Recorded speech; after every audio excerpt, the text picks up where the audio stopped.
Hello everyone. Hello 11 plus hopefuls, children and perhaps parents alike. I hope you are all well today. I am just going to see whether I can see who's here. Okay, so we've got some people who have joined already and we're scheduled to begin at 3. It's 3 now, so I shall start. So welcome to this series of live videos that I'm going to be doing called Excel in English. There's going to be one of these every 3 weeks, and I'm going to be covering the range of things that you need to know to succeed in English for your 11 plus exams. So broadly speaking, that is comprehension, vocabulary, spelling and grammar, and creative writing. Today, we are going to be looking at the importance of Latinate. It's a slight departure from what I planned for this session. I was a little unwell earlier in the week, and that's scuppered my plans somewhat. So I'm beginning with this lesson, the importance of Latin, and I think it's a better lesson for me to begin with in some ways, because we're getting down into the nuts and bolts of vocabulary. Okay, so if you have any questions as we're going along, please feel free to answer them. I have to confess I'm not very good with Facebook Lives, and I'm still getting used to them. So if you ask me questions and I happen not to notice them, I'm not willfully ignoring you. I just haven't seen your questions. But if I can see your questions, I'll be happy to see them and to answer them. Okay, so before we get on with the lesson, introductions. So my name's James. I work for 11 Plus Prep School. It's an online small group tuition service. The web address is 11plusprepschool.co.uk. You can WhatsApp us on 07736 252 419. We currently run these courses, which have some availability. So I won't dwell on those or go through them. Just have a quick look at them. And there's my mugshot, and there's my name. So I'm James. Okay, so also I need to thank the 11 Plus Journey for hosting this event, and just to say that the 11 Plus Journey is a community of parents and educators involved in the overall development of children through academic excellence.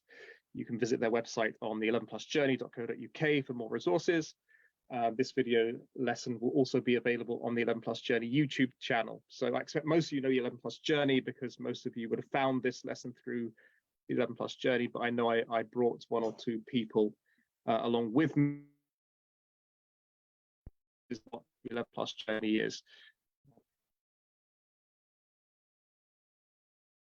Oh, maybe good at English quickly. This is a question that a demand that's placed on me quite a lot in September when the exams are due, and parents are beginning to panic, and complete strangers will phone me up and say, make me good at English quickly, or rather make my child good at English quickly. And we can bring about small improvements, of course, in such a short time. But what you need to know is, especially with English, there is no silver bullet. There is no silver bullet. The silver bullet is an idiom meaning a quick or magical solution to a problem. So English is a skill that needs to be built up over time with lots of practice. And I think if there is a silver bullet, it's reading. You probably don't want to hear me say that, but it is. So word list great, but there's no real substitute for reading, and I'll explain a bit more why in this session. Okay, so I'm glad that you're here because you're taking steps to improve your English from this point onwards, and it's a good time to be doing so because we still have about 7 months, I think, until your exams. So yeah, just to iterate, I said this at the beginning, but this is not a one-off lesson, but a course. I will be doing this every 3 weeks. because I want to have repeated sessions with you so that I can expose you to the wide variety of things that you need to know to be good at English. And as I said, this course covers comprehension, creative writing, vocabulary, and SPAG. And I'm not going to focus on one particular topic at a time. I do that in my lessons. I will have something I want to cover, say compound nouns, for instance, or proofreading. And I will do an entire lesson on that subject and confine myself to that. I'm going to be a bit more free with these lives and kind of go about my fancy takes me. Okay, but the main focus of this lesson will be on vocabulary, specifically Latinate vocabulary. So where to begin? Well, the other day my son said to me, my son's currently studying at Dartford Grammar School, and he's enjoying his maths lessons, and he said to me the other day, Dad, is the word calculator related to the word calculus? And I said, yes, it is. And I'm still not sure actually whether he meant calculus as in the top left picture here, which is a screenshot from a calculus book, or whether he meant calculus as in kidney stones. Either way, whichever form of calculus we're talking about, the word is related to calculator. So going back to the origins of the word calculator, we have little pebbles, okay, specifically limestone or calx in Latin. So what have little pebbles got to do with calculators, these modern machines that fit in our hand and have buttons such as sine and cosine and tangent on them? How does that relate to little pebbles? Or your computer, even your computer, we could call that a really sophisticated high-end calculator. Well, in the past, before computers existed and before hand calculators existed, calculations would have been done, it could have been done with little stones, like with an abacus. You're shifting stones across to do your calculations. So little stones were used for doing that. And that's how little stones evolved to mean thing that fits in your hand with sine and cosine and tangent and logarithm on it. And also came to mean other things as well. So we have calculus, which is a subset of mathematics. I don't know much about it because I don't teach maths. But we also have calculus as in kidney stones. And I think you can see how calculus as in kidney stones takes its name from the original meaning of, little stones, calx. Also calcium. So we have a picture of teeth down here, nice white teeth. The calcium that you read about, your bones need calcium, of course, comes from same origin, little pebbles. And so does chalk, because chalk, I believe, chalk has some kind of calcite properties, but I'm no scientist, so I don't know about that. But certainly the word calx has lent its name to the word chalk. So the chalk that your teacher uses in school to write on the blackboard. All these words, calculator, calculus, calcium, chalk, all have the same meaning. And the interesting thing here is that as language develops over time, it seems to become more and more abstract. Okay, and we will learn more about abstractions later on in this lesson. But that is to say, if you really want to understand what that word means, you have to think more conceptually about it.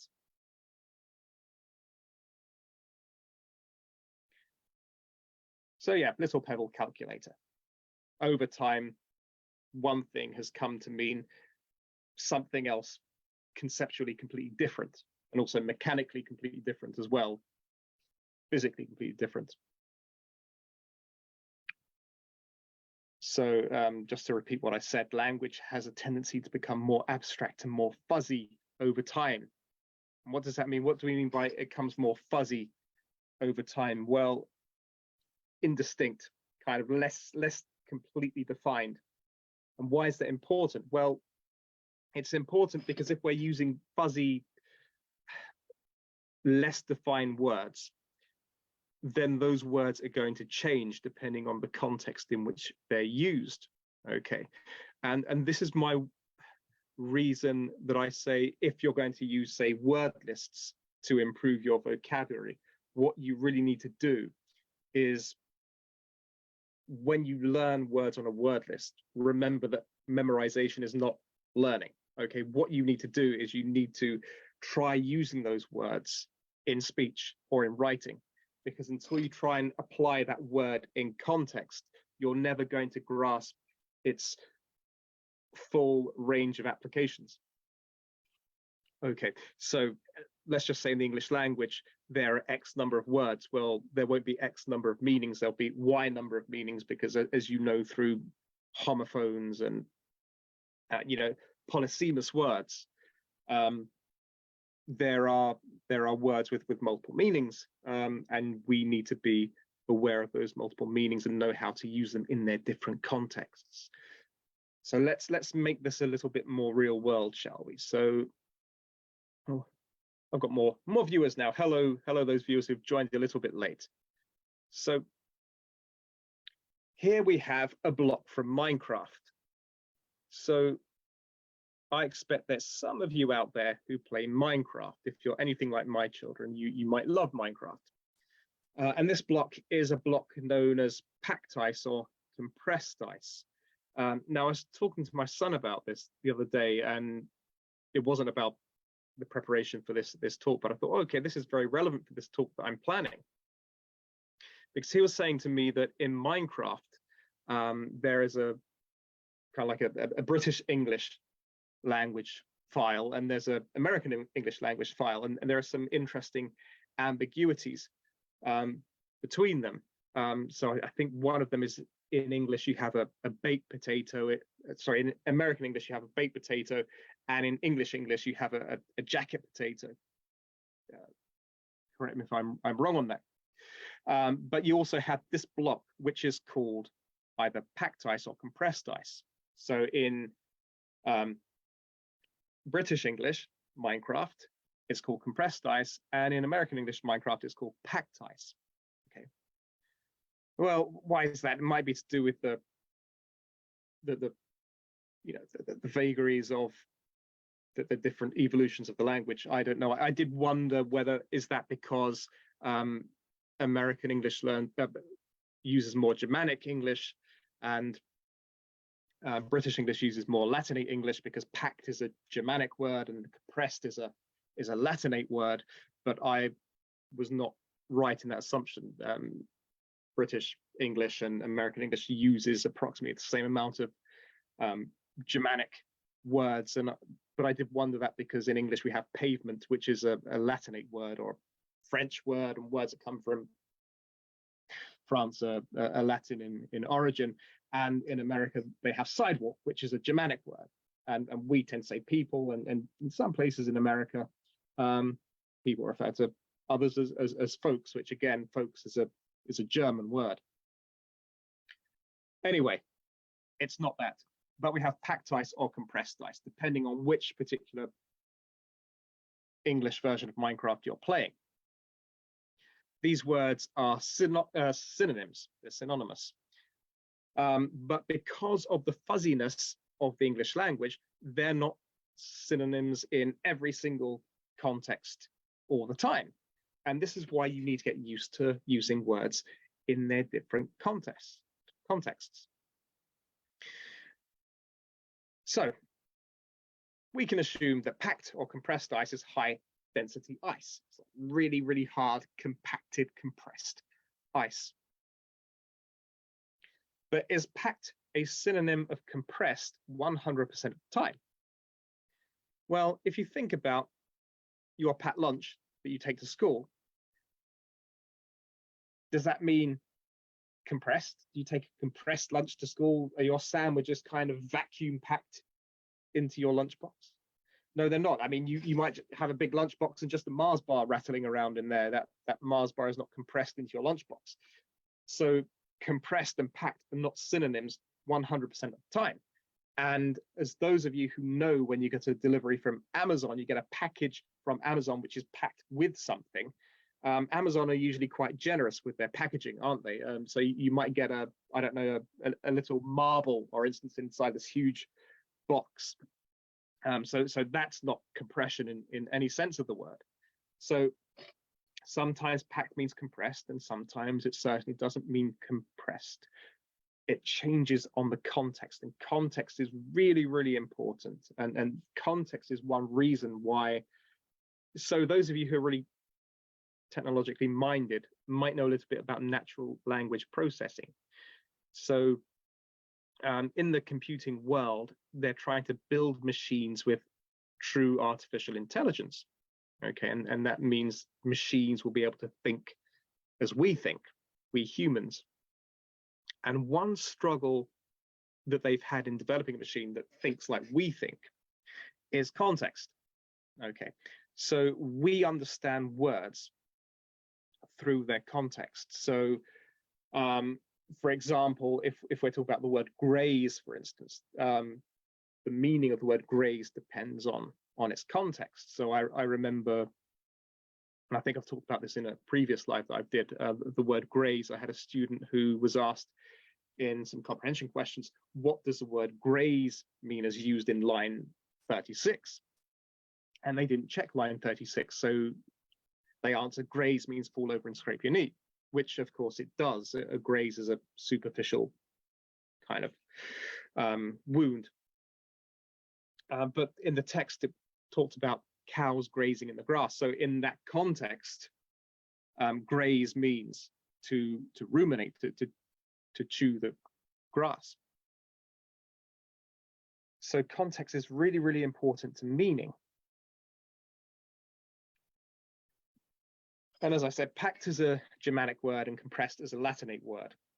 So English is essentially two languages, not one.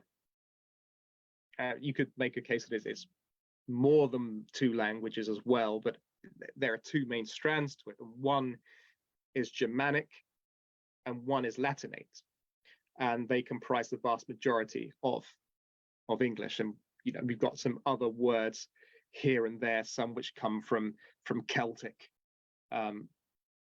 way back when, and some which are which are loan words to the English language through empire and through migration. But by and large, English is a kind of two-pronged language.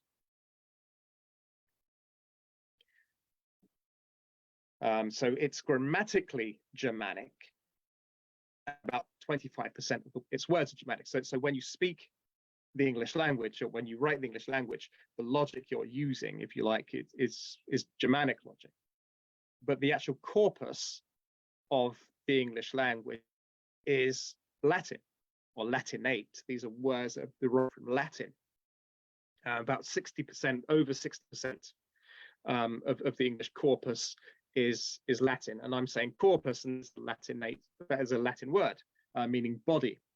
So whenever you come across a word with core in it, or corp or corpse, it has something to do with body. So you talk about a dead body as being a corpse.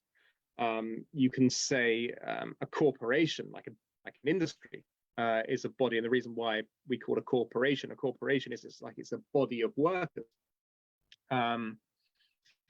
If we want to say someone is rather rotund or large, we can say they're corporeal.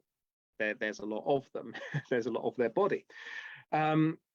Anyway, that's a digression, and I tend to digress. I like digressing. It's nice to go where one's mind wants to go sometimes. But yes, over 60% of the English language has Latin roots. So we have a little pyramid here, pyramid that I love to use in my lessons. So if any of you are my regulars, hello, you'll be familiar with this. So this is the pyramid that I use to prove how important Latin vocabulary is. as you can see here, at the base of our pyramid, we have Germanic. In the middle, we have Latinate, and at the top, we have Greek.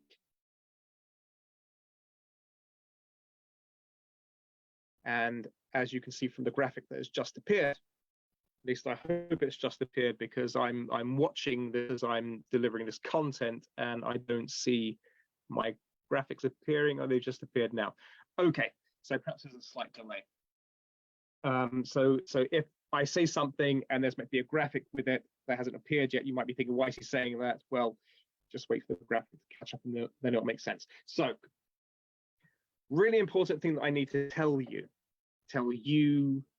the child, and tell your parent, if your parent or parents are with you, is that Germanic English is mostly spoken. The higher up the pyramid you go, the vocabulary is mostly read. So what does that mean? That means that you can acquire lots of Germanic vocabulary, like hit, speak, melt, through speaking, through conversation. And that's why all of you will be really, really good with your English, which comes from Germanic roots. You'll be using all the time speech. But the further up this pyramid you go, you will probably be less exposed to these words because you encounter them when you are reading. Okay, so Latinate words are mostly encountered through text. Okay? And this is a really important thing, and this is why I say you have to read. Okay, you have to read, because unless you read, you're going to find it difficult to acquire the Latinate vocabulary that forms about 60% or more of the English language. Okay, and also Greek as well, but the Greek stuff is like really, not all Greek words, but a lot of Greek words in the English language are very kind of high level academic stuff that you don't need to worry about, such as eugenics and narcissism and other long polysyllabic words. But we want to focus on the Latinate because they are not uncommon, but at the same time, they're not as common as Germanic words. So the other thing that you need to know is that Germanic words are less abstract. And the further up the pyramid we go, the more abstract the words become. Okay, so the more perhaps cognition, kind of mental effort, maybe we could say, are required to grasp their meaning. We'll have a look at that a bit more in depth later. But this is really important because you need to read not only to get exposure to the Latinate vocabulary that you need to do well in your 11+ exam and beyond, but also you're getting exposed to words that are more conceptually demanding, words which are more abstract. And abstraction is really, really, really important. I sincerely hope you know what I mean when I talk about abstraction or concept. So if something's conceptual, it's more about ideas, the metaphysical world, than the physical world. Okay. So, for example, if you walk into a wall, that will be painful. That wall is a physical reality. Okay. If we talk about love, or if we talk about faith, or if we talk about politics, these are all conceptual things. They don't exist in the physical world in the same way a wall does. Okay. And the reason why it's important, so in a previous life, I was a psychology graduate, and I took an interest in both evolutionary psychology and developmental psychology. And there's a developmental psychologist called Piaget, and he was really instrumental in delineating the stages of children's development. And it's around your age. I'm assuming most of you are around the age of 10.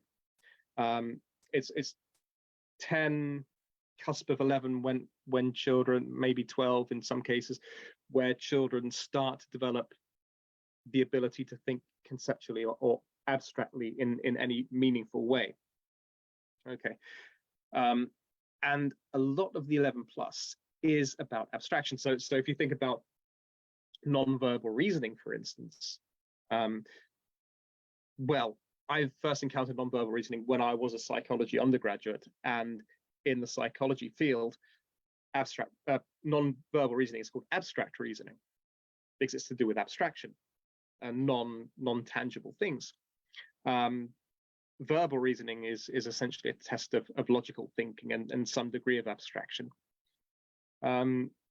Maths, of course, is very, very abstract, because what you're doing when you do a maths exam, to some degree, is you're kind of holding values in your head conceptually. So you, and that's, I know the CEM, so the CEM is an exam board, and they say they're not supplying paper-based 11 plus exams anymore, but I know from experience, because I'm based in Bexley, and Bexley has done the CEM exam, that in the CEM exam there was always part of the maths paper which was not multiple choice, which you had to kind of work out your answers on pen and paper or in your head.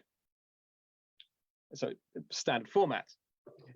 And I think that might be because you're being pushed towards conceptually representing your mathematical knowledge, entirely in your head. So we're moving away from, if you like, the abacuses with the stones, to the kind of mental computation. So that's abstract again. And English as well is an abstraction. So if we talk about comprehension, if you're asked to say how you think a character is thinking or feeling, or what their intentions are, that requires a level of abstraction, because you've got to put yourself in someone else's shoes. Okay, so abstraction is a really important skill that we need to develop. Okay, and I will be revisiting abstract ideas repeatedly in this series of videos that I'm going to be doing. Anyway, I don't want to labor the point too much, but this is why you need to read. I'll get on some practical stuff in a minute, but this is why you need to read. Grammar schools are providing an education to the next generation of doctors, researchers, bankers, scientists, economists, psychologists, lawyers, etc. Okay? That's why you want to get into grammar schools, or that's why your parents want you to get into grammar schools, because perhaps you have in mind, or maybe they have in mind, a range of careers, selection of careers that they want you to have, and those careers that the grammar school prepares you for, to a larger degree, require abstract thinking than perhaps other careers do. As I say here, these jobs require a high level of abstract thought and abstract vocabulary. And abstract vocabulary is mainly encountered in text and not in speech. Okay, and this is why I always say you've got to read. You have to read. Okay, I know it's a comforting thought. Think you can pass the 11 plus exam without reading, and it is possible, but you make your life so much easier if you do read. What should you read is a good question. Well, I'd say a selection of everything, fiction and non-fiction, most broadly speaking, but let's take the fiction realm. You might have an interest, and that's great. And I'm going to talk about what interests you in fiction in subsequent lessons, because it's quite psychologically revealing what you choose to read. Okay, we will have preferences, but once we move beyond our preferences, and we should do, there's a lot of vocabulary to be had. So let's say you like science fiction, for instance. You might read a lot of science fiction works, and therefore you're going to get exposed to a lot of vocabulary that is related to science fiction, which is good because you get repeated exposure to certain words. But if you're not reading, say, I don't know, something that's not science fiction, if you read Black Beauty, for instance, you will be exposed to a lot of equestrian vocabulary. If you choose to read Treasure Island, you will be exposed to a lot of nautical vocabulary. If you read, I don't know, Lord of the Flies, then there's a lot of vocabulary in there about flora, and to a lesser degree fauna, I think, but that's based on an island. So you can imagine, that there'll be rich descriptions of vegetation in there. So the point I'm making is, the more broadly you read across genres, different types of fiction, the broader your vocabulary will become. And I like this, so I want to mention this. So there's some research been done into Jane Austen, and the density of Latinate words in the speeches of Jane Austen's characters, by some researchers called Mary de Forest and Eric Johnson. And this is to be found for those of you who subscribe to the Literary and Linguistic Computing Journal, Volume 16, Issue 4. And it's quite an interesting paper, because it shows how in Jane Austen's world, her characters who are more educated and more literate and more capable of abstract reasoning use more Latinate vocabulary, and those who are less educated, less literate, and less abstractly developed in their thinking use fewer Latinate words. Okay, so just to impress upon you the importance of picking up those, Latinate words, for those of you who are aspirational, shall we say, and being aspirational is a good thing, not to be discouraged at all.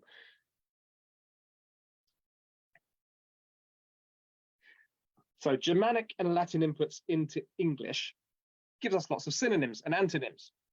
So we're getting more into the practical stuff now.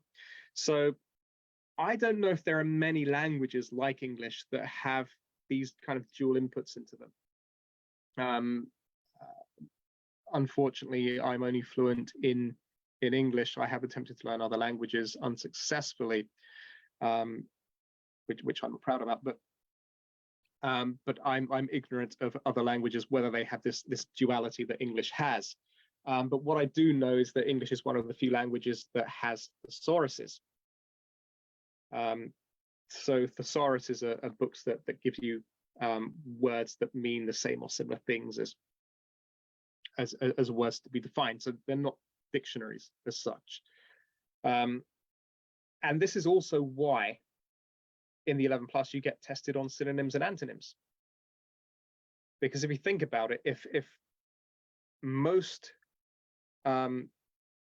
Germanic words have a Latinate equivalent, and it's not 100% mapping, it's not 100% of Germanic words have 100% of Latinate words, but there is, a great proportion of Germanic words will have Latinate equivalents, then, synonyms and antonyms are a very good way of testing your vocabulary and testing whether you're read, because a synonyms test or an antonyms test is likely to be, here's a Germanic word, a word of Germanic origin. What's its synonym? You've got to find the Latinate synonym for that word. And unless you're well read, you might not be able to identify what that Latinate alternative is. It's not always like that. I mean, you can have Germanic words that have Germanic synonyms, or Latinate words that have Latinate synonyms. In fact, you do have quite a lot of Latinate words that have Latinate synonyms, because Latinate is 60% of the English language. So I think I've said this already in quite a number of ways, but a big reason why children struggle with synonyms and antonyms is because they know the Germanic word, but not its Latinate equivalent, because they're speaking the Germanic, but they're not reading the Latinate. So here we go. Find the word that has the same or similar meaning to the word on the left. So the word on the left in purple is putrid. And I was going to ask you guys to say what you think the answer is, but I'm really not sure how I'm meant to see what you're saying, if you're saying anything at all. This is a learning curve for me.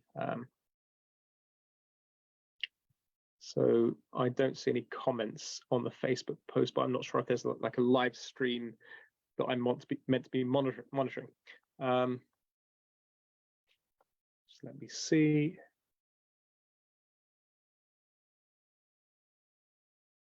Just checking on my iPad.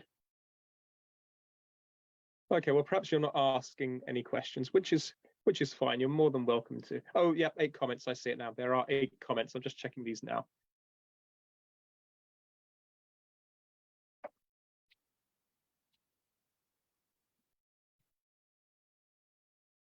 So I meant to swipe left to reveal comments and actions, but I'm swiping left and nothing's being revealed.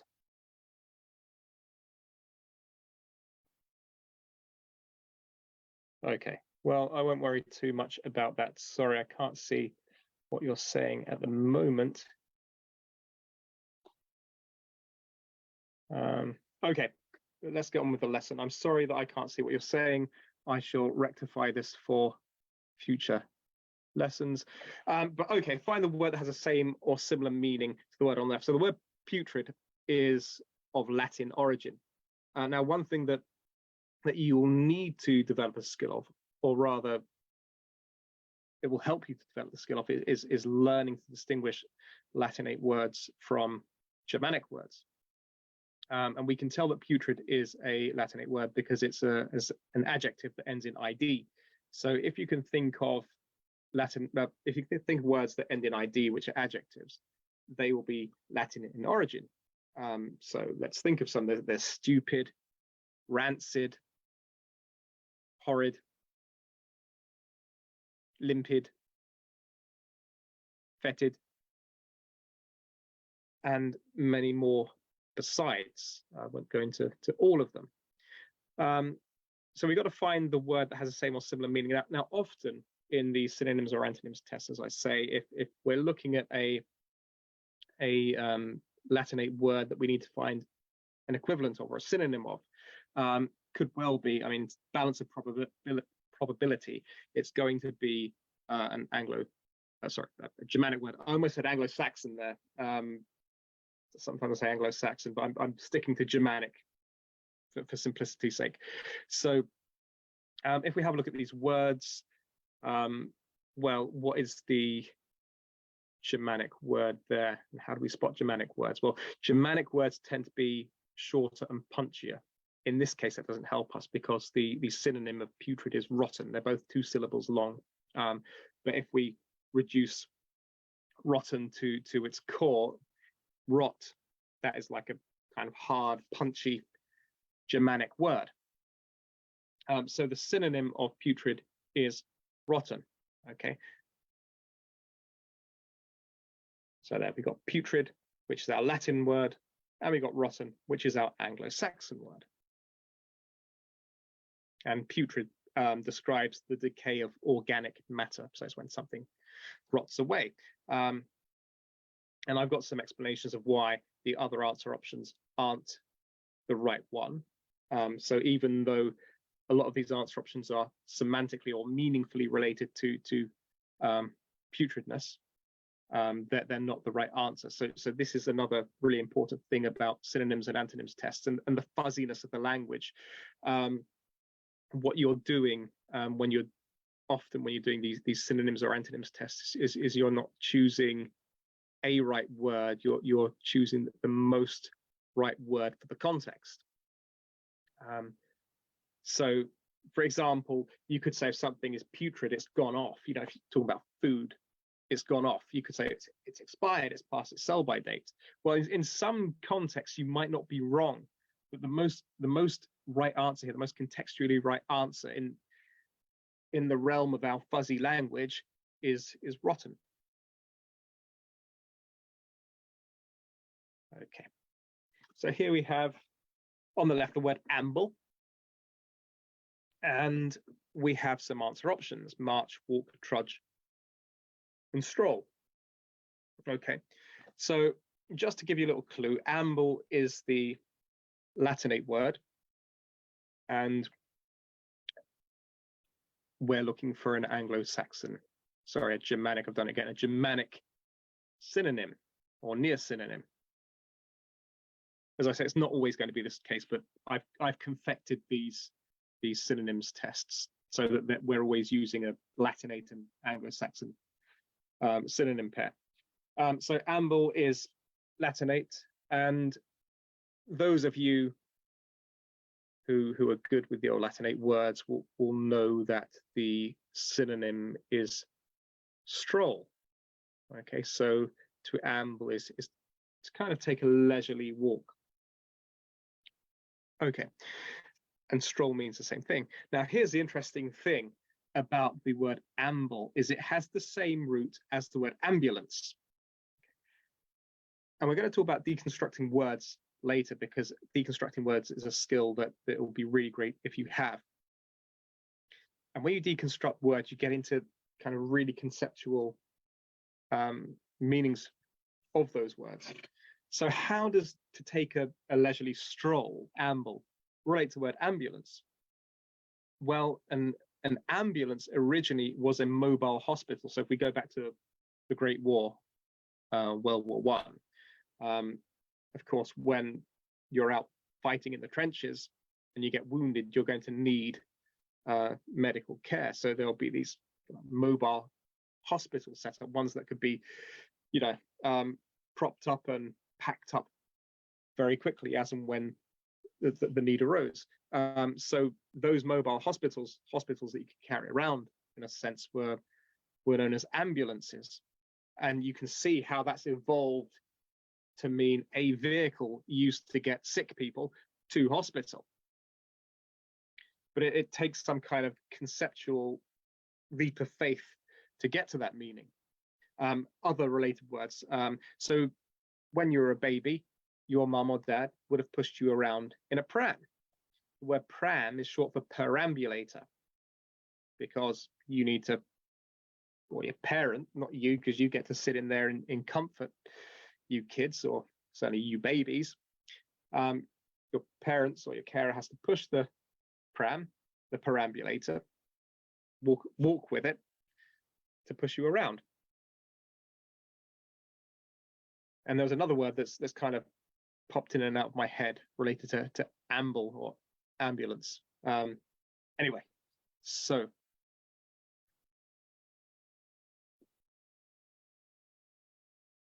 here we go. Amble is Latinate and stroll is Anglo-Saxon.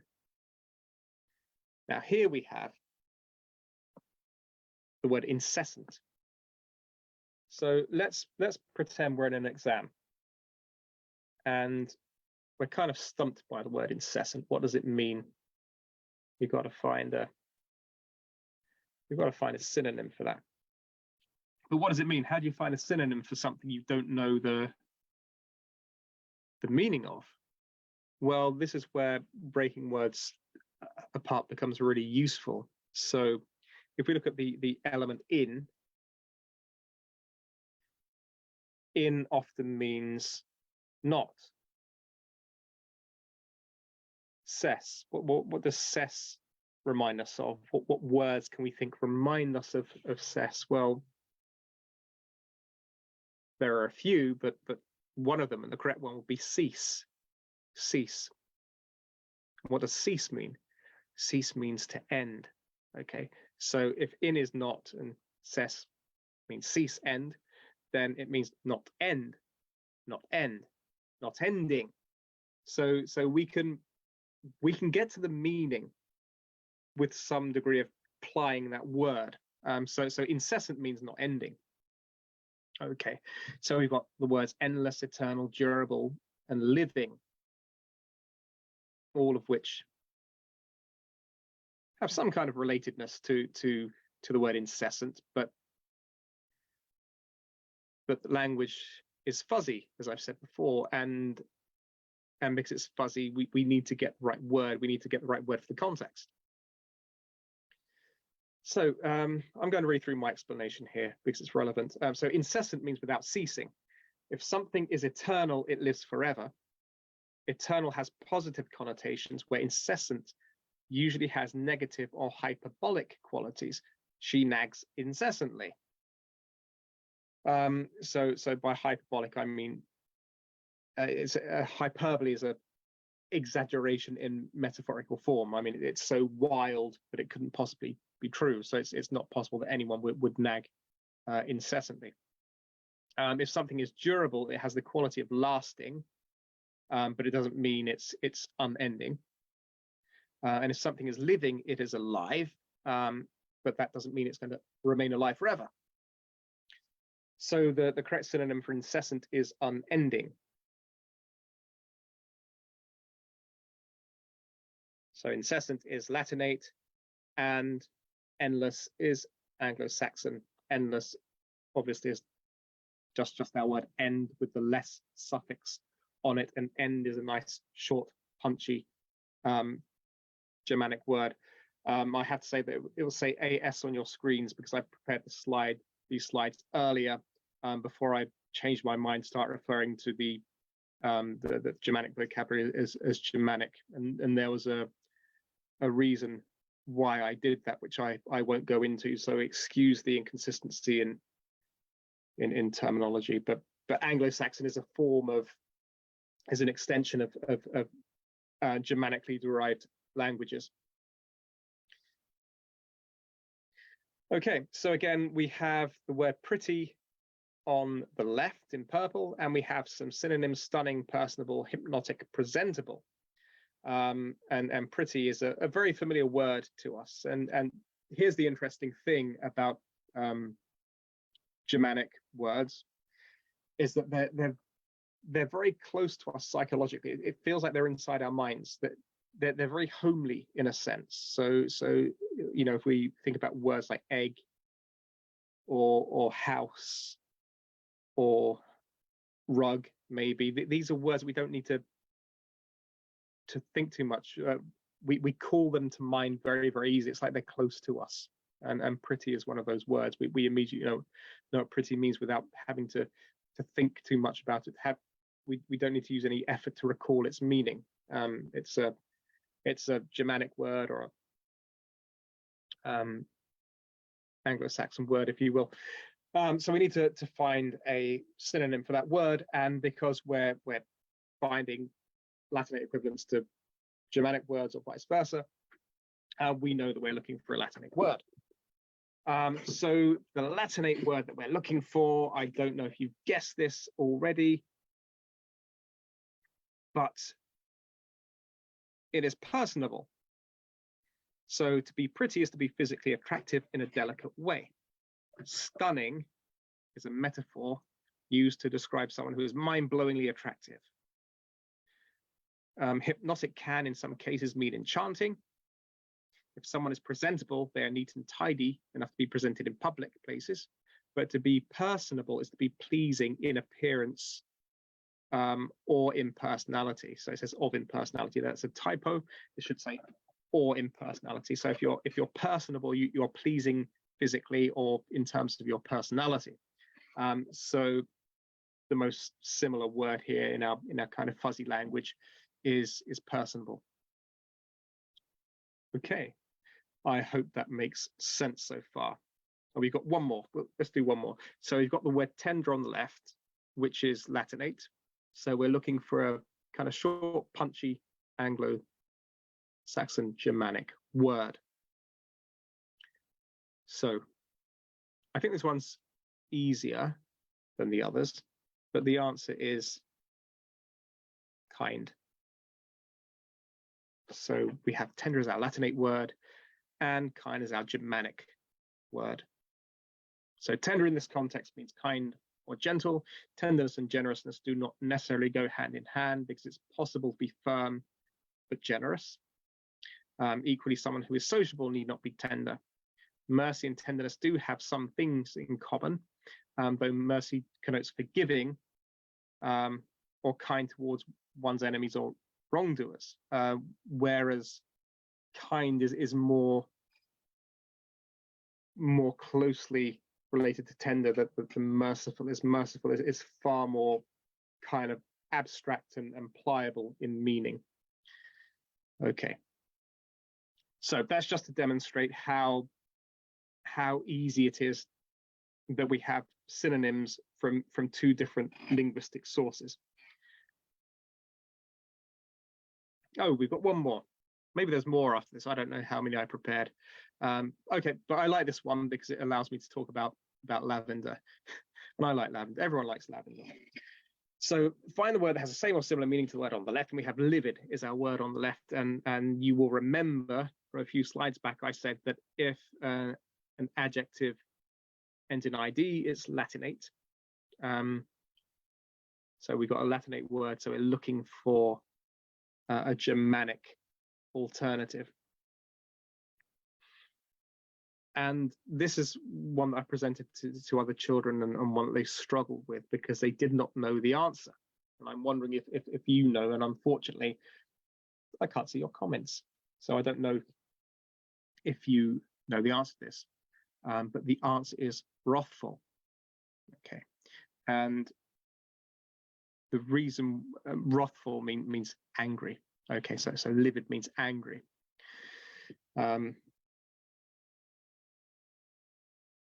So wrathful is our Germanic word. Oops.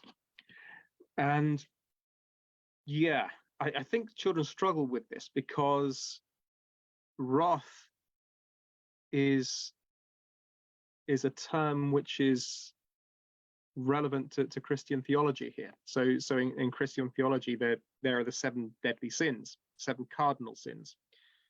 And of course, I mean, I think it's really important to learn Christianity. And I'll tell you, so even though I know we no longer live in a time where the vast majority of the British populace is Christians, we have lots of atheists, we have lots of people who are nominally Christian, and we have people of all manner of faiths besides Muslims, Hindus, Jains, Sikhs, Jews, Buddhists. It's really important to know a bit of Christian tradition and theology for your knowledge. And this is a point I can't labor too much, because the entire kind of psyche of the country, if you like, is based on Christian civilization. That's had an effect on pretty much everything in this country. So the layout of our towns is Christian. So and our villages, the fact that in the past the center point would have been the parish church. So our geography is dictated to some degree by Christianity. Our laws are based on Christianity. So if you go to the legal profession, it will behoove you to know that. The words that we use, the idioms that we use, such as the 11th hour, is from the Bible. A fly in the ointment is from the Bible, and many other idioms besides. So that, and I can't go into the plethora of ways in which the Christian traditions have influenced this country, but it is relevant. And one way is in our conceptualization of what's right and wrong. And there are some things considered to be very, very wrong in Christian theology, and one of them is wrath, or kind of extreme anger. And I think a lot of my students did not get this one because they've never been exposed to that tradition, and therefore haven't been exposed to the meaning of wrath. Anyway, so wrath is like intense anger, rage, and it's the Germanic word that we're looking for as a synonym for livid. Okay, I just want to stay on livid, because livid has a couple of meanings. People say, "Oh, I'm livid," meaning I'm really, really angry. But if you have some medical knowledge, perhaps, I don't know, perhaps your parents are doctors. In the medical profession, you'll talk about lividity in terms of bruising. So a bruise can be described as livid. It means kind of bluish in color. So how does that relate to anger? Well, I guess, and this is where language becomes very metaphorical and conceptual, is that when you are angry, it's like what we say turning red with rage, but I guess it's also possible to conceptualize that turning bluey red with rage, like purple with rage, livid, like lavender, because lavender is kind of like purpley blue, isn't it? And when you are angry, you do kind of go purple in color to some degree, so that the blood is rushing to your cheeks. So what does that have to do with lavender? Well, it's speculated. It's not known 100% for sure, because when you get into the distant origins of language, things become a bit cloudy. But it's thought that the word livid is related to the word lavender, and lavender meaning kind of sort of bluish in color. And that's where the word feeling really angry comes from. I'm angry, I'm bluish in color. And it's also where the medical term lividity comes from. Bruises are kind of bluish in color. So that's just a side point, which I hope you find interesting. Right. So how to tell Germanic words from Latinate words? Well, there's no kind of method that works all the time, but there's some guidelines, which is that Germanic words are usually shorter and more psychologically close to us, that they're very kind of easy to recall, and Latinate words are usually longer, polysyllabic in many cases, and more psychologically distant from us. So we have some Germanic words here. So homely, love, height, whole, tight, thoughtful, meet, asleep, and plot. And I was going to get you to pop in the chat that I can't see, what you think the Latinate alternatives are, and see how many of them you could potentially guess. I kept the list short. I could have added loads to this, but let's just go through them. So we've got the word homely, the adjective homely, which we all know that means kind of cozy, to do with the home. And then we've got the Latinate word domestic. Okay, so domestic means of the home, but it doesn't always mean of the home. And again, this is where language and synonyms become fuzzy. So domestic doesn't always mean homely, because when you're talking about, say, that there's a term in the US actually referring to domestic terrorists. It means terrorists from within the country rather than from outside of the country. So domestic can refer to the nation as well, the events within the nation. I don't want to get kind of too down a road of bleakness, but when the police refer to a domestic incident, they're not talking about a nice, cozy, homely incident. They're talking about an act of violence taking place in the home. So the meaning shifts when it's in synonymous form, if you see what I mean. So homely and domestic don't always mean the same thing. Sometimes they do, sometimes they don't. We have love and adoration. I mean, sure, if you adore someone, you love them. But again, adoration has a more wider application. It's more conceptual in some sense. I mean, both words are conceptual. Love is a concept. It's not something physical. But I think in terms of when we talk about love, we kind of understand what it means in its ways. But adoration, well, I was at the National Gallery the other day with my daughter, and we were viewing these paintings. We came across the Adoration of the Magi, of the wise men, and it was a painting of when the wise men visited the stables to see the newborn baby Jesus, and that adoration of the wise men, of the Magi, is an adoration of deep respect. So it doesn't always mean the kind of love as we understand it. So love as we use the word commonly means the love you have for your parents, or the love that I have for my children, or the love that a husband has for his wife and the wife has for her husband. But when we talk about adoration, that has different applications. Height and altitude. Okay, this is an interesting one, because altitude, as far as I'm aware, is used only or mainly when we're talking to liftoff, when a plane lifts off and your pilot say to you, we're at an altitude of so many feet.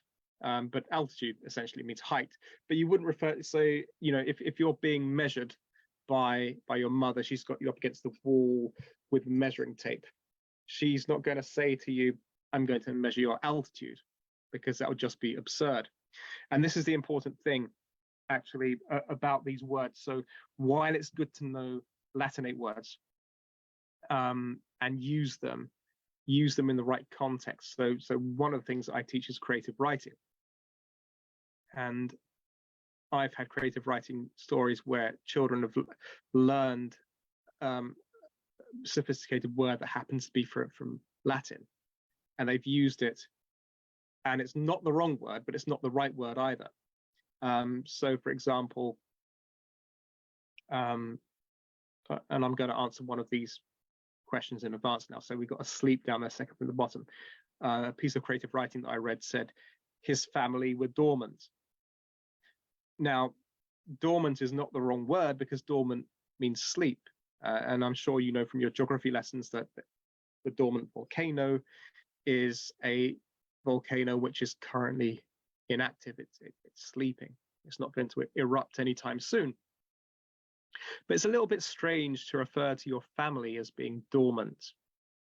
So no one goes, oh, don't go to your brother's room because he's dormant at the moment. You just say he's asleep at the moment.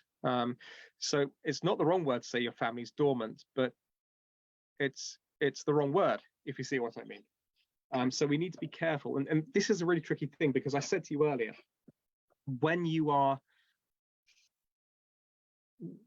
learn new words, you've got to try them in context. Otherwise, you're not going to assimilate them into your vocabulary. So you need to do that, but you also need to try it as hard as you can to get them right, and certainly not use the wrong word or an absurd word when you're doing your creative writing, for instance, because your creative writing examiner is going to go, hang on, why is he saying his family are dormant? That's a bit weird. Anyway, so we have whole and we have cavity. Okay, so for example, if you're unfortunate enough to have a hole in your tooth, your dentist won't refer to it as a hole. He or she will refer to it as a cavity. The word cave is related to the word cavity because the cave is a hole in a mountainside, say. Tight. Well, tight is our Germanic word, and constricted is our Latinate word. So it's polysyllabic, constricted, 3 syllables.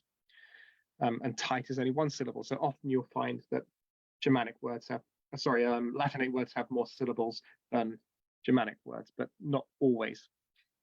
Thoughtful. So thoughtful is a nice Germanic word. We know what the meaning means. We know what the meaning is. And we have pensive as our Latinate equivalent. Now, again, pensive doesn't always mean the same thing as thoughtful. And we need to get quite conceptual to understand why. And the reason is because pensive kind of means deep in thought, in a kind of heavy way. Your thoughts are heavy, and that's a very kind of metaphorical way to understand it. But when you know that's related to the word pendulum, so I don't know if any of you have at home a grandfather clock, but your grandfather clock will have a pendulum. It'll swing from side to side. Yeah. And the word pendulum is related to the word pensive. And it's like when you're pensive, your thoughts are heavy, maybe even swaying from side to side, so slowly weighted down and swaying from side to side. So you're thinking maybe in a melancholy way. So you could say, I'm thoughtful about the football game tomorrow. I'm really excited about it. I'm thinking about it a lot. So I'm thoughtful about the football match. But you couldn't say I'm pensive about the football match, because I mean, you could be pensive, you could be worrying about the football match, but if I'm just purely excited, I can't wait for it, and I'm thinking about Christmas, thinking about my presents, you can't really say you're pensive. And other words related to pensive are repent. So again, there's another word from Christian theology here. If you repent your sins, essentially means you think again about your sins. You realize that the way you've been living is wrong. And also D.H. Lawrence, and I wouldn't necessarily encourage you to read D.H. Lawrence for a variety of reasons. I don't think he's suitable for children, for a start, and I don't think he's a very good writer either. I hope I don't lose any friends by saying that, but D.H. Lawrence did have a collection of very bad poems called Pansies, as in the flower, pansies.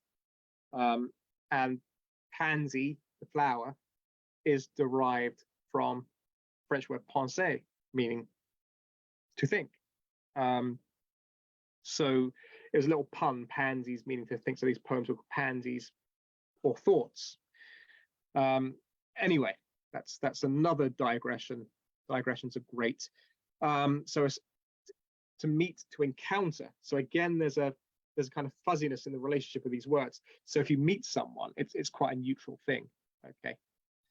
So I might meet my neighbor, or I might meet a friend for a coffee, or I might happen to meet my teacher in the shopping center by accident. But encounter is a more negative word, because you don't encounter your friend in the cafe, for instance. You don't encounter your friend at the local swimming pool. You encounter an enemy. And here's the interesting thing. I believe that the counter in encounter is from the Latin contra, meaning against. So encounter actually means to stand in opposition to, I believe. So it's more confrontational. So you can meet someone in a perfectly peaceful way, but you can also meet someone in a kind of hostile way, and that is an encounter. It's a face-off. And we've got asleep and dormant, which we've discussed, and we've got plot and conspire. And I'll come back to conspire a bit later on, because I like the word. So Latin words are difficult to say polysyllabic. We've covered that. But with a little bit of learning and a bit of intuition, we can guess their meaning. So let's have a look at deconstructing some words now. So you might be in your exam, you might be doing synonyms or antonyms, you might be doing word categories, you might be doing a comprehension text, and you've got these words, you don't know what they mean. So here's a brilliant thing about Latinate words. Because they're polysyllabic, you'll find the syllables crop up time and time again in different forms. But if you can learn to spot those forms, you can guess, you can take an educated guess at their meanings if you don't know them. So when I'm teaching Latinate vocabulary, I like to begin with co, con, and com. There's a reason for that. And they all mean the same thing. They all mean with or together. So co means with or together, con means with or together, and com means with or together. They're just evolutions of the same element. So I think according to a Scrabble website that I use, because I'm a big fan of Scrabble, over 600 English words begin with com, C-O-M. Over 1,000 English words begin with con, C-O-N. And there are quite a few words that have com or con in the middle of them as well. So there's a lot. So it's a really good starting place for getting used to deconstructing Latinate vocabulary. But of course, we mustn't get confused with the 40 or so words that begin with contra, because con means with or together. Contra means against, which I just discussed in the word encounter, coincidentally. So contra means against, like contradict, to speak against someone, to argue with them, to deny what they're saying. So let's begin with a nice easy one, companion. Or we think it's nice and easy. So we all know what companion means. Your companion is your friend. But the origin, the etymology of the word is quite interesting. So com is our element that means with or together, and panis, the pan in panion is from panis, meaning bread.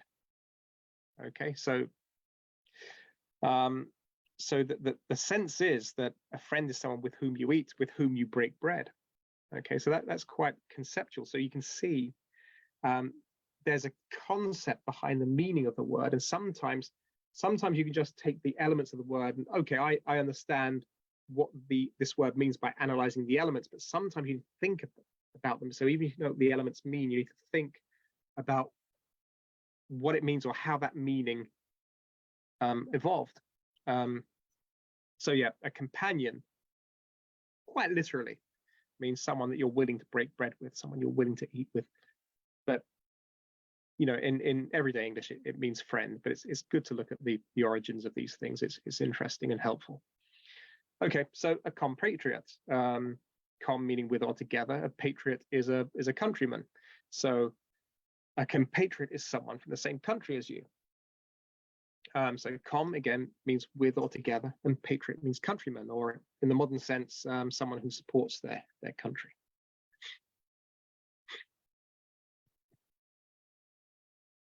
Two words which mean more or less the same thing here. We've got complex and complicated.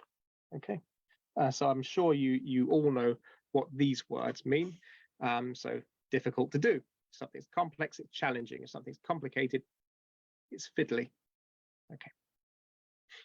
So here we've got com meaning with or together, and plec means folded. Oh, okay. So this is very abstract, isn't it? So how does with folds? I mean, that's what it kind of means in an etymological sense. What does it mean to be with folds? Well, I guess if something's complicated, it's like it's really intricate. It's been folded over many, many, many times. Yeah. The plec means fold. Okay, so it's like a puzzle in a way. It's like a puzzle. A puzzle might be something you got to kind of unpack to understand it. So that might be why very kind of abstractly folded together means to be complicated.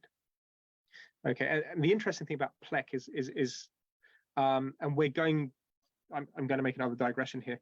So Latin, German, English are part of a tree, a language tree called the Proto-Indo-European language family. So the idea is that European languages and Indian languages and Persian languages originally all came from the same place.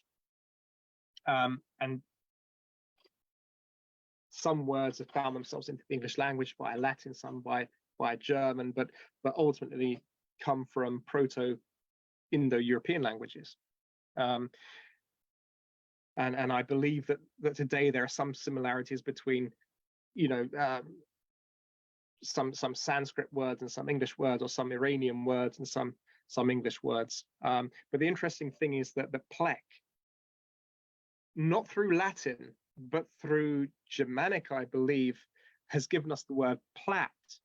Okay, so when girls plait their hair, they're like folding their hair into plaits, and it's quite complicated, isn't it? It's trying to do a plait. As I found out, I can't do them. So when my wife went back to China once, I had to do my daughter's hair in the morning. I couldn't get beyond the ponytail because plaiting is too complicated for a lot of men. Anyway, so I love these words, consciousness and conscience. So consciousness is with knowledge of being. Conscience is with knowledge of right and wrong. Okay. Both have exactly the same origin. Con, with or together, with, having, and science, meaning knowledge. So science just means knowledge. So when you study science at school, you're studying knowledge, specifically knowledge of biology, chemistry, physics. But they've kind of split into two different meanings with subtle distinctions. So consciousness is knowledge of being. So when you're awake, you're knowledgeable about your own being, and you're knowledgeable about other things existing as well. So it's knowledge of existence. When you're asleep, you're unconscious. So you're not really, I mean, you're very, very kind of aware in a limited sense. Or if you're a boxer and you get punched and knocked unconscious, you have no knowledge of your own being while you're in this state of unconsciousness. Conscience, however, means knowledge of right and wrong. So when you say, oh, my conscience is bothered, it means you've got some kind of problem with morality, okay, of right and wrong. And I think this is a good thing for. I think this is an interesting example of where the language becomes fuzzy. Okay, so con means with and together, science means knowledge. That's all it means. But as I say, it's evolved to give us these slightly distinct words, consciousness and conscience, but they have the same roots. Okay, and then we've got the word conspicuous. Don't worry, I'm not going to go through all 1,500 common con words. This is just a brief exercise in deconstructing words. So we got conspicuous. So we know by now con means with or together. The word conspicuous means clearly visible. And spic or spec means watch or observe. So in the sense that if something is conspicuous, it has the capacity, it has the ability to be observed. Okay, so this is quite conceptual. But yeah, if you say someone is conspicuous, so let's say you go to school and you're in your blue uniforms, one of your classmates comes in wearing a bright pink uniform, they'll be conspicuous, they'll be clearly visible. So in a sense, conspicuous means they have the property of being very, very visible. And the spic or spec element, I'm just going to deviate into that for a minute, has given us lots of words. Spec words: spectator, spectacles, spectrum, spectre, speculate, inspector, suspect, or suspect. So all of these words in some kind of very, very abstract or conceptual way, some more than others, are related to watching or observing. So a spectator, so if you're a spectator at a tennis match, you are a watcher of that tennis match. If you wear spectacles, glasses, you are using lenses which help you observe things. The spectrum is the range of colors that we can see. So it's the observable range of colors. A spectre is a ghost, okay, or an apparition. And I guess the reason why spectre is called a spectre is because it's something which sometimes appears to us. It has an appearance. To speculate means to consider. And in some sense, it means to look at and consider. An inspector is someone who investigates, like a chief inspector is someone who looks into things, looks into crimes. And a suspect, conversely, is the person who the inspector is looking into. The suspect is someone who we need to watch because they're suspicious. Okay, so spect, remember that spic or spect often have something to do with watching, but sometimes you have to get really kind of abstract to work out what the relationship to watching is. Okay, consider. This is another word I like a lot. It means to think carefully. So con means with or together, and sidereus means heavenly body or star. So what does that have to do with thinking carefully? Well, in the sense that we think deeply about things which are greater than us. So you know, you look to the heavens, you see the stars, which are light years away and are amazing if you stop to think about them, or other planets if you're lucky enough to see them, you know, and you realize how vast the universe is, and there's so much thought, there's so much to be thought about out there. And there's an interesting thing actually. I read that in cities people's eyesight becomes worse. And I've been wondering whether that's because of there being tall buildings everywhere. And because there are tall buildings everywhere, the long range receptors in your eyes get less use and they atrophy. I've got no evidence that this is the case, but I have wondered about it for a while. So it's like you become myopic in a way because you're looking at things which are near to you all the time. You're not getting enough exposure to things which are far away, which might be a peril of looking at a computer screen for too long as well. Point being, I've been wondering whether we become less thoughtful when we can't see the heavens, the skies. If we live in a city and we're surrounded by tall buildings, and also cities usually have a lot of pollution, don't they? So it's a very rare thing to see a firmament full of stars.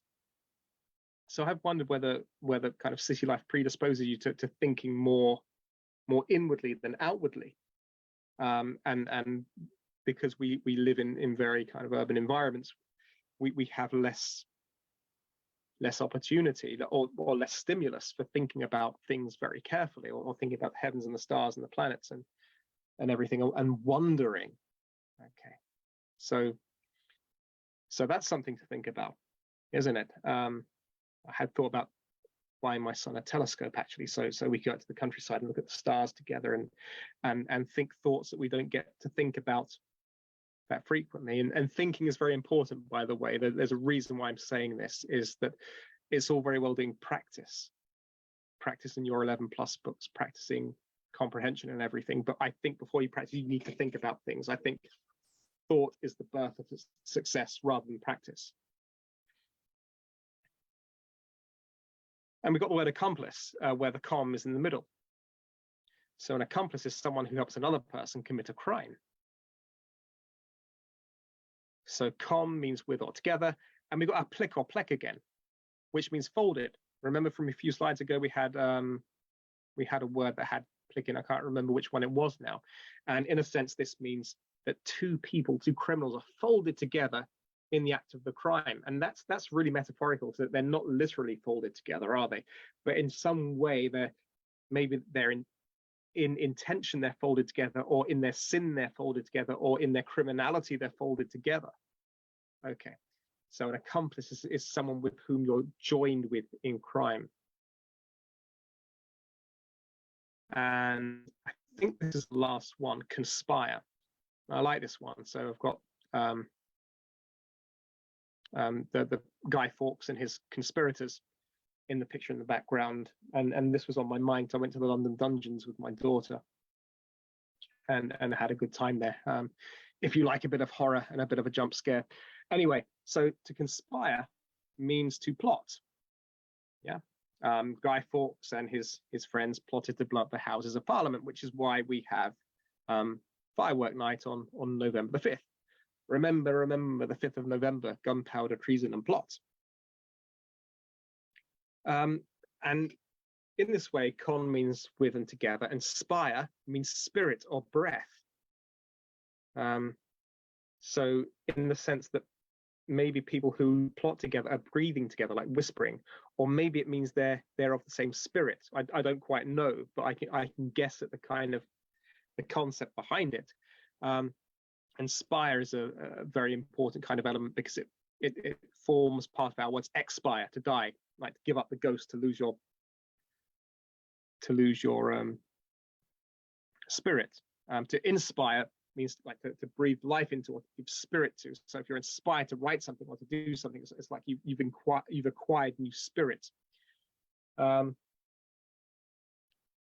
Yeah. And if you aspire to do something, that's related to spirit as well. Yeah.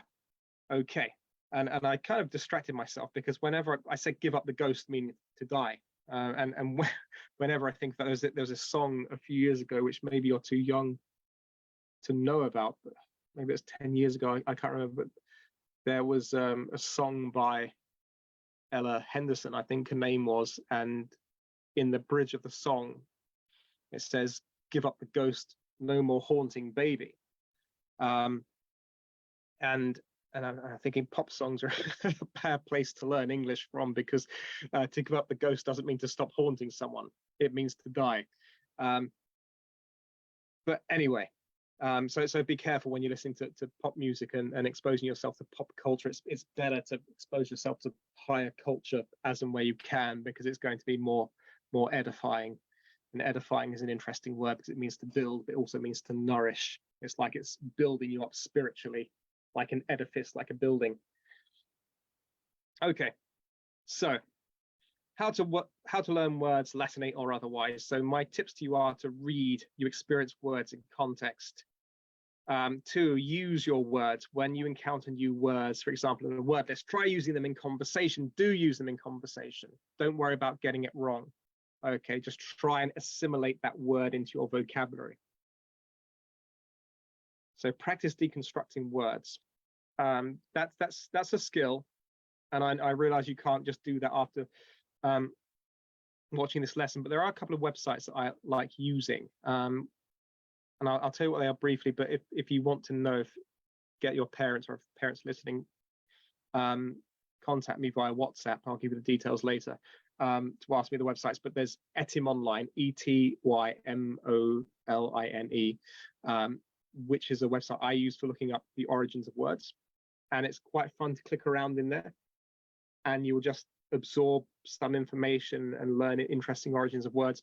There's another website that I can't remember off the top of my head, but as I say, contact me about this, which tells you what all the elements mean. So for example, it's starting with a, like a is Greek for not. Okay. So like the word atom means not splittable. So even though an atom is splittable, it's thought that it wasn't splittable. So a means not splittable.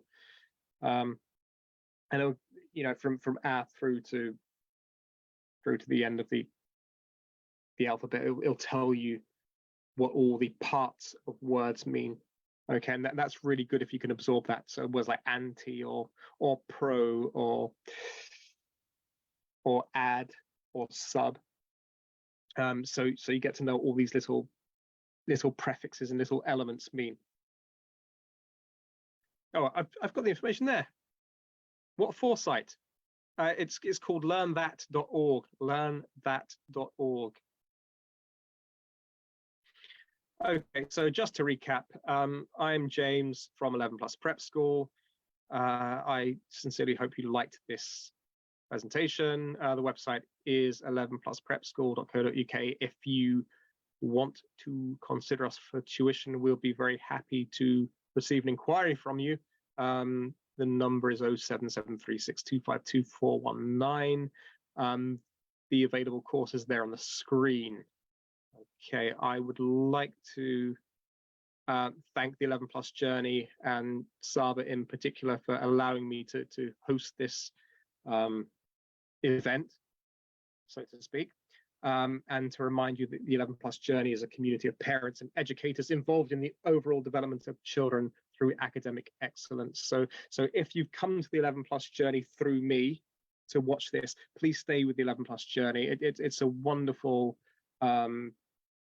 enterprise. The Facebook group is brilliant, full of information given by knowledgeable tutors and parents and concerned individuals. And also check out the 11 Plus Journey website and YouTube channel, where this video will be available, along with a host of other brilliant videos by other tutors and professionals in the industry. Thank you. That is all I have to say. I probably went on beyond the hour, so apologies for taking up too much of your time, but I hope there is some information in there that you find useful. And I hope to see you again in 3 weeks' time for the next one of these. Okay, bye everyone.